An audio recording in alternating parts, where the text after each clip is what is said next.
Hello again, and welcome to the Inside Products podcast. I have with me today two very special guests from a recent acquisition that we made of a company called Galileo, Yash and Atin, and we have Vikram, who's the third musketeer, who is not here today because he has had a new addition to his family, so he's enjoying well-deserved time with his family. So we'll make sure that we have him on the next pod.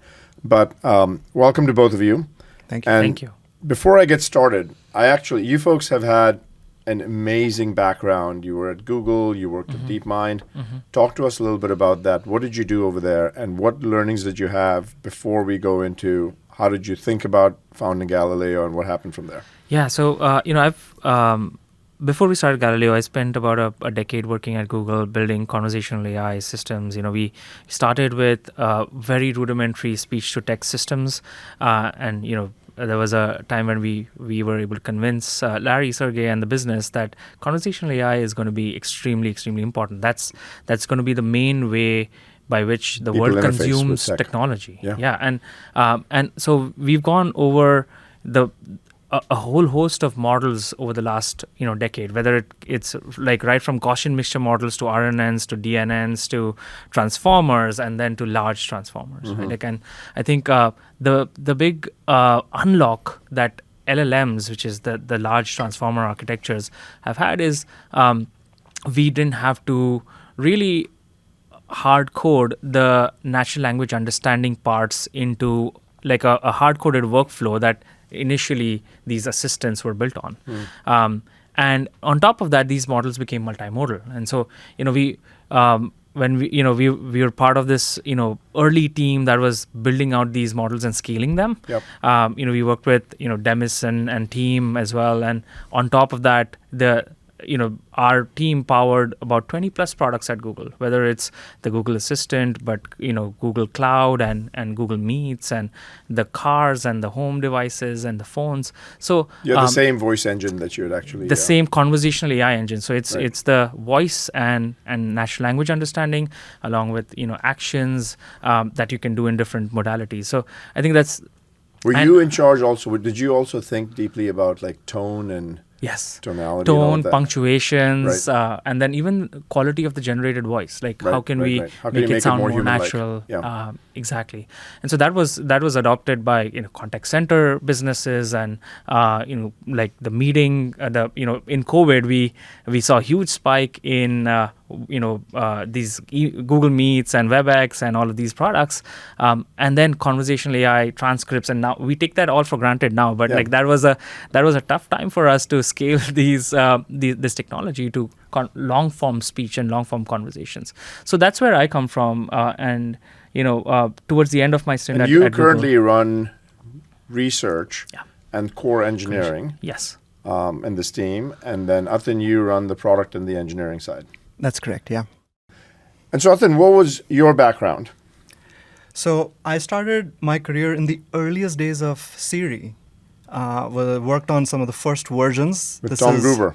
Tom Gruber, yes. And this is still in the ImageNet, AlexNet days where deep learning is still kind of in the labs.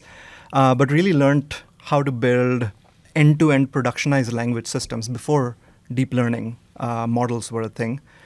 Spent a few years there and then really joined a very interesting team at Uber back when Uber was on a tear. They were growing and they had barely any AI footprint. It was a team of 6 or 7 people. It's known as Michelangelo. And we literally built out their entire AI system. Was this before Monic or during Monic's time? This was before and during. Okay. Yes. But we really were a few of the folks who built out end-to-end AI infra and the foundations and blueprints, which have been adopted pretty much across the globe. We were one of the first to build feature stores, which are data systems for machine learning models, as well as monitoring systems, where I really saw the battle scars of how do you make AI models do the right thing and how do you measure them. And then met Yash and Vikram, who were solving the same problems at Google. And we sought out together and we said, how do you solve the trust problem in AI? For unstructured data and language models in particular. So unstructured was one of our key pillars. And we said that we want to build for the next 10 years of AI, not the past 10 years. Right. Because we had seen deep learning models get cheaper and cheaper to productionize. So we saw that coming. We didn't, of course, foresee exactly how it would manifest, but we kind of feel like we hit the nail on the head on the unstructured vision.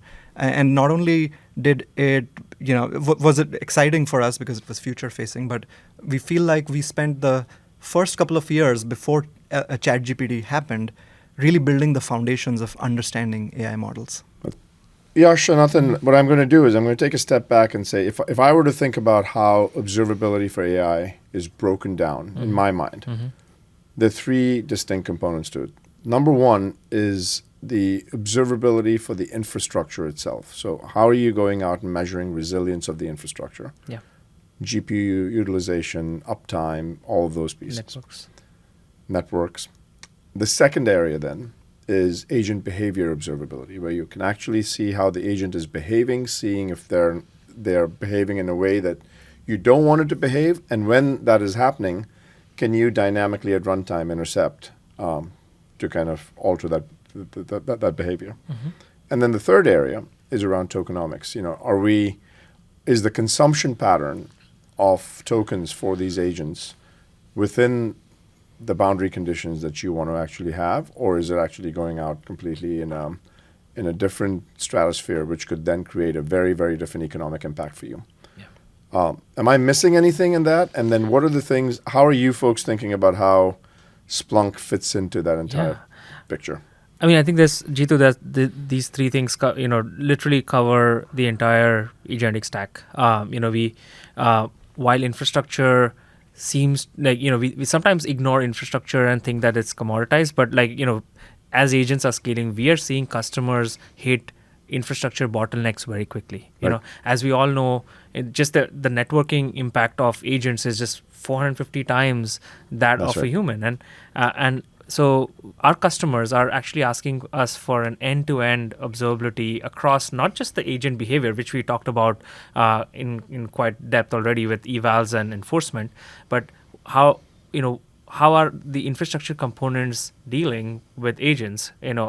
What network accesses do these agents have? What are the security layers that we can put on? Because without observability, you can't have security. Right. And so if we want to run agents, whether it's in a desk side computer or it's in a server rack or it's in the cloud, without end-to-end observability, we can't enforce the right guardrails around the agentic processes. The next thing is the final piece is tokenomics, where tokenomics is actually bubbling up quite a bit now as something that's of importance. But we've always tied the end outcome, the ROI of agents, to the spend that we're making. It's when we talk to customers in the past, in the first couple of years of post ChatGPT, we've had so many dinner table conversations with CIOs and saying, hey, I spent $15 million on LLMs.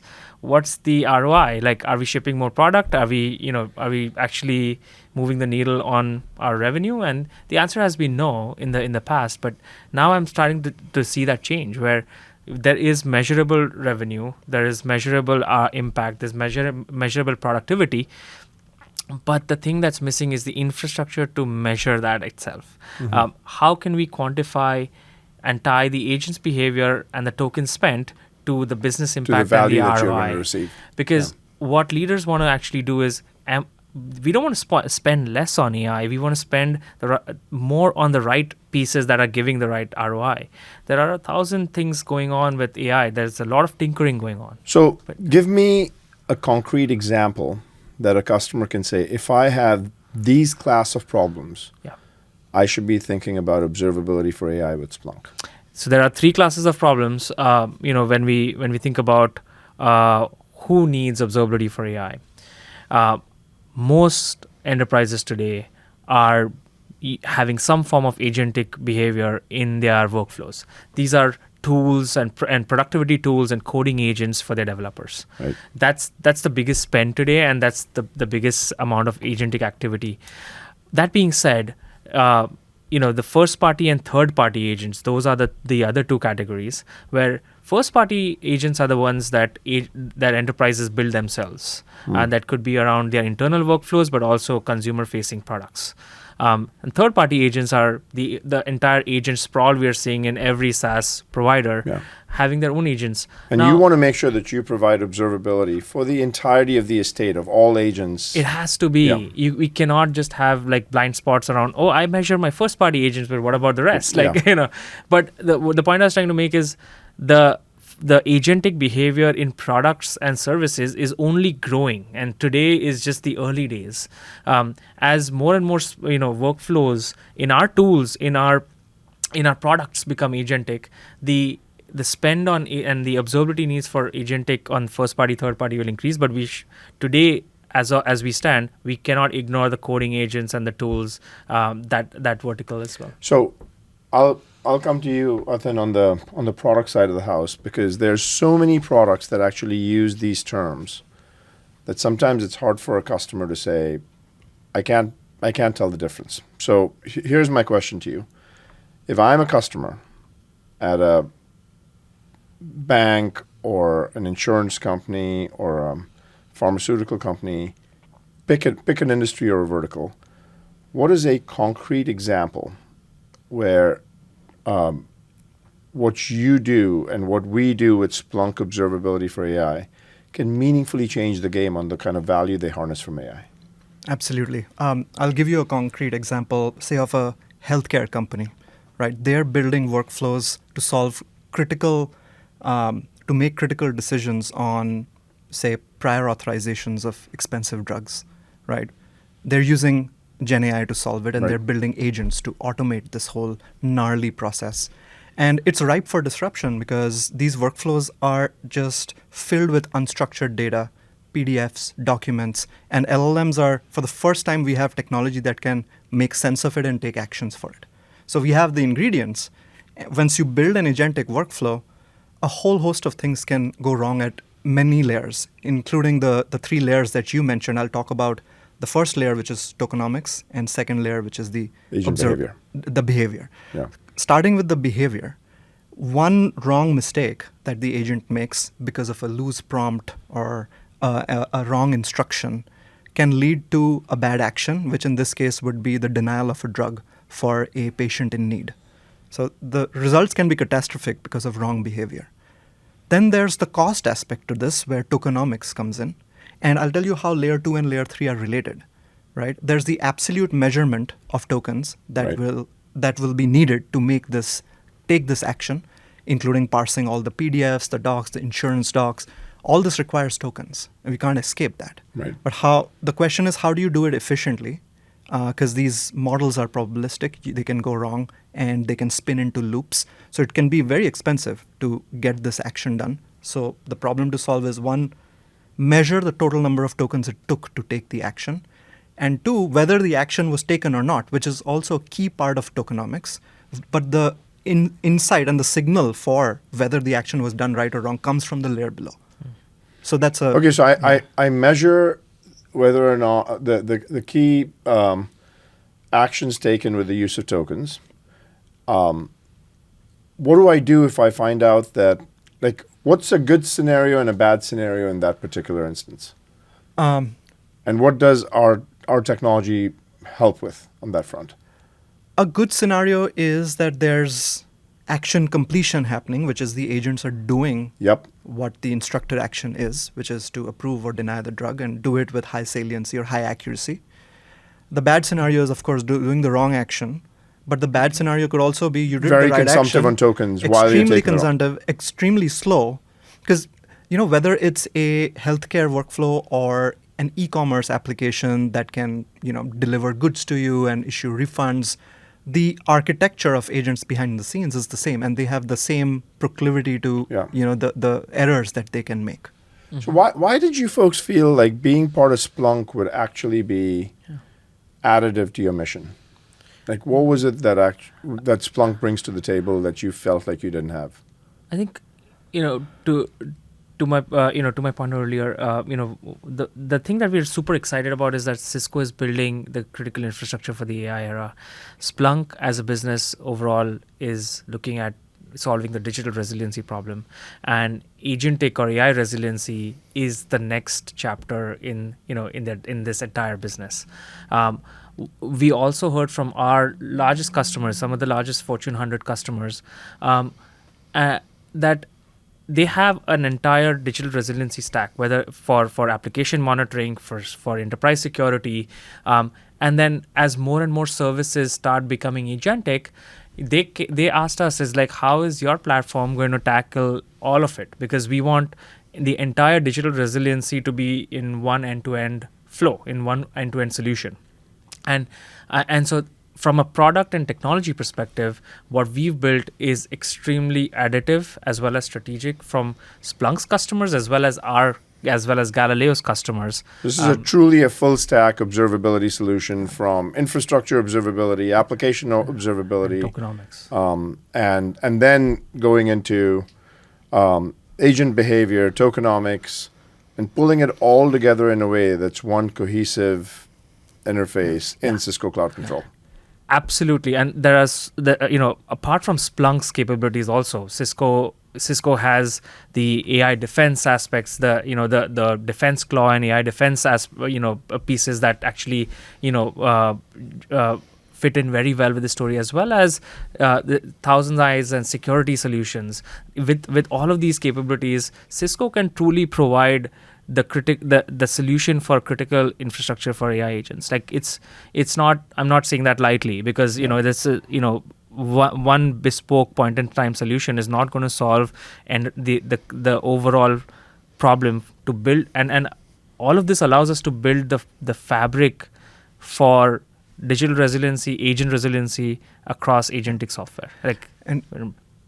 Whether you take the example that took Fable down, right, or the healthcare example I just gave, these are anecdotal examples of singular workflows that, of course, have the same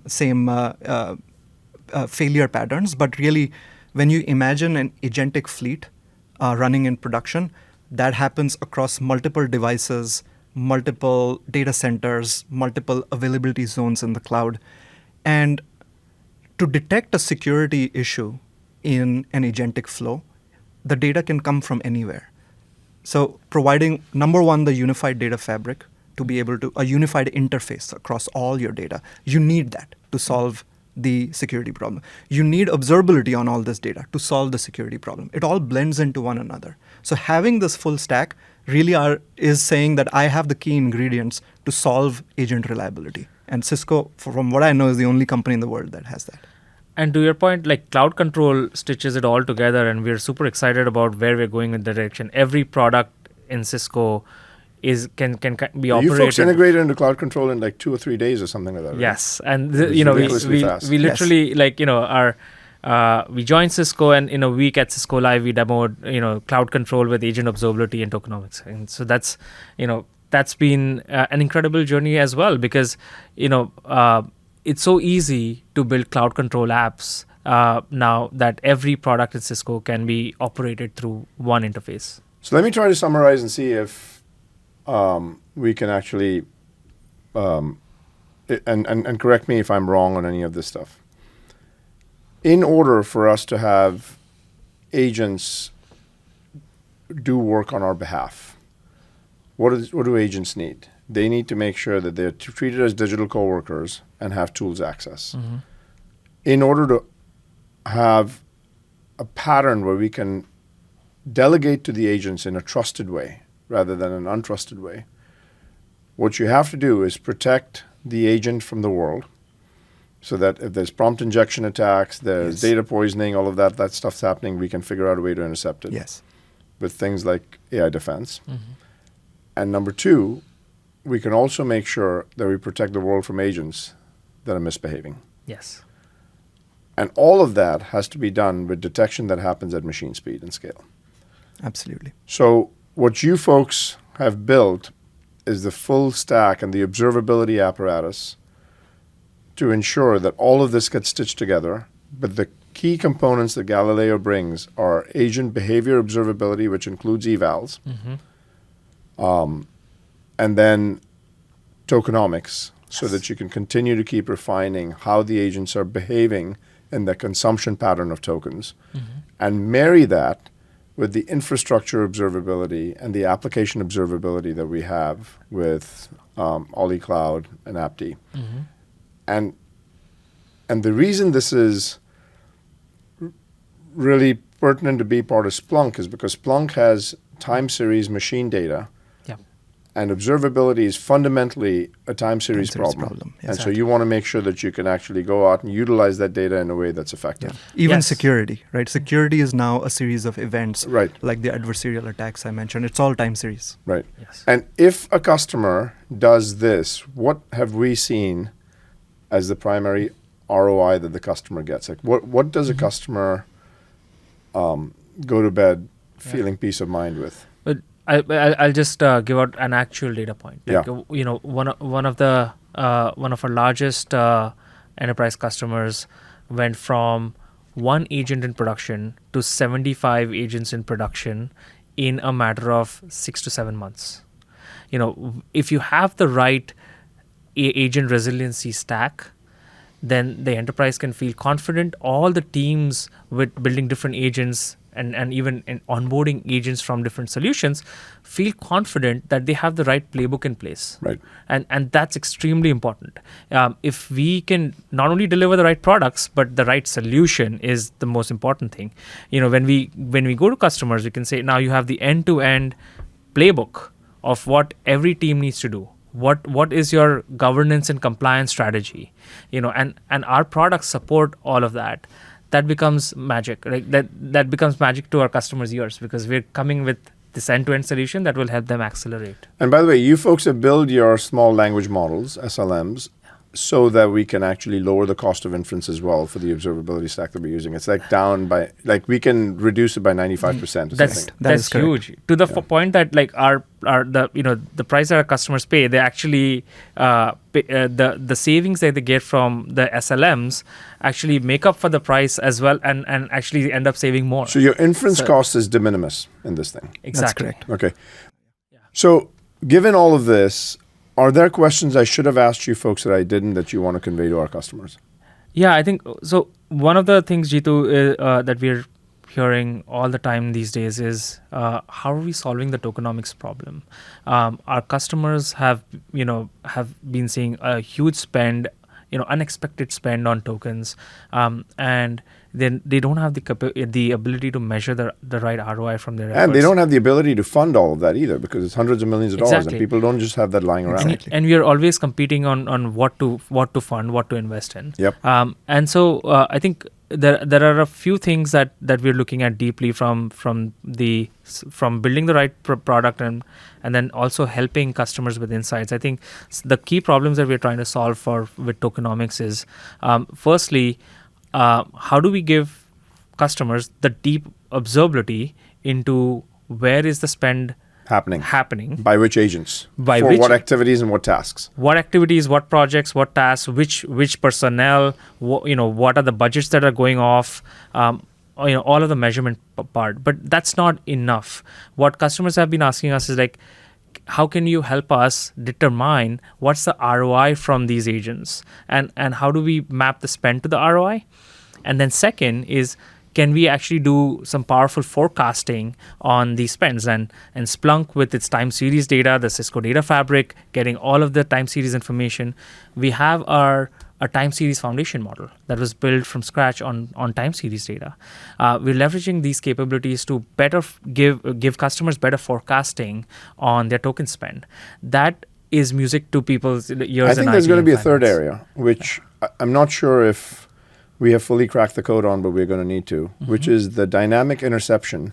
Yes. When agents start to go rogue, so that we can actually stop that. Actually, there is a rudimentary solution today, but it's a very blunt instrument right now. It's a very blunt instrument. Yeah. Like we any single prompt cannot be more than these tokens. If an agent session goes beyond these many tokens, but over time, if you were to think about from a product hygiene standpoint, like how would you want to build this? You would want to make sure that you almost in runtime start to instruct the agent to pull back and not have that level of consumptive pattern being exhibited for the job that they're doing. Absolutely. I mean, runtime is really the only way to curb cost, is to detect rogue agent behavior or anomalous behavior at runtime and prevent. But not just the intercept, but also influence and redirect the agent. Redirect, exactly. Right. That's the actionability bit. Yeah, exactly. So that's a key part of tokenomics, which is detecting the issue and taking the action and curbing the wrong action, Right. which at scale would lead to millions of dollars of wastage. Right. Well, and speaking of blunt instruments, there's a fourth aspect to tokenomics. Is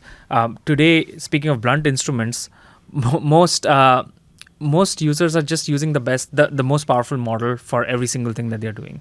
And this is another ask that keeps coming up, is like Just have intelligent routing. using our eval capabilities. Can we measure that you could do the same job with a 10x cheaper model and give that proactive insight Post facto. but Okay. still proactive, So that you can then go back and actually reapply it. because most teams are not investing the time to measure which can there be a cheaper model that can do an equivalent amount of job. Sure. So So that actually is a very interesting point, which is like over time, be able to say that this is how much this task cost you, but this was the distribution of the task between a frontier model and an SLM. But if you had done it with this level of routing intelligence, you would have actually seen a fraction of the cost, and here's what the cost would have been. And so that's what we're going to incorporate the next time we do something. and while not sacrificing accuracy, because that is the Absolutely, most absolutely. yeah. Gentlemen, thank you for being at Cisco. Thank you for actually doing all the amazing stuff that you're doing. It's a pleasure, and I'm sure we'll have many, many more of these conversations. Thank you for Thank bringing you. us here, and it's an exciting time. It Let's is go. an exciting time.